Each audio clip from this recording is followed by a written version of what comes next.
नमस्ते प्रणाम हर हर महादेव। स्वागत बरुआ सबके हमारे पीकेपी भोजपुरी यूट्यूब चैनल में।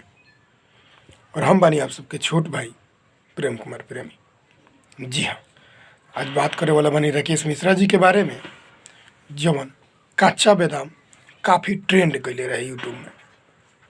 काफ़ी ट्रेंड कैला का अपार सफलता के बाद फिर से राकेश मिश्रा जी और रवि पंडित जी के एगो गाना होली के इतना ब्लॉकबस्टर गाना आयल बा कि लागत है कि पूरा भोजपुरी इंडस्ट्री यानी यूपी बिहार झारखंड के पूरा बवालिस्ट गाना हो।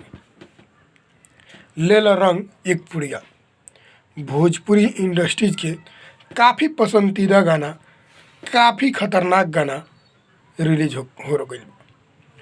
आज ही सुबह 7 बजे रिलीज भइल बा। सब ढेर सारा प्यार आशीर्वाद दी। ले लो रंग एक पुड़िया ढेर सारा सुनी। राकेश मिश्रा जी हुए रवि पंडित जी वीडियो में काम कैले बने, बहुत ही जबरदस्त वीडियो बनल बा। रउआ सब सुनियो, ढेर सारा प्यार आशीर्वाद दियो, ढेर सारा शेयर करियो और हमारे पीकेपी भोजपुरी यूट्यूब चैनल के सब्सक्राइब करी और बेल आइकन दबाई। और हमारे वीडियो लास्ट तक देखा तनी तो वीडियो का लाइक जरूर करम और वीडियो का शेयर करी, ताकि जे भी राकेश मिश्रा जी के फैंस बा ओकरा पास पहुँचे। और गाना जाके बेम म्यूजिक से रिलीज भइल बा ले लो रंग एक पुड़िया, गाना के सुनो और ढेर सारा प्यार आशीर्वाद दो।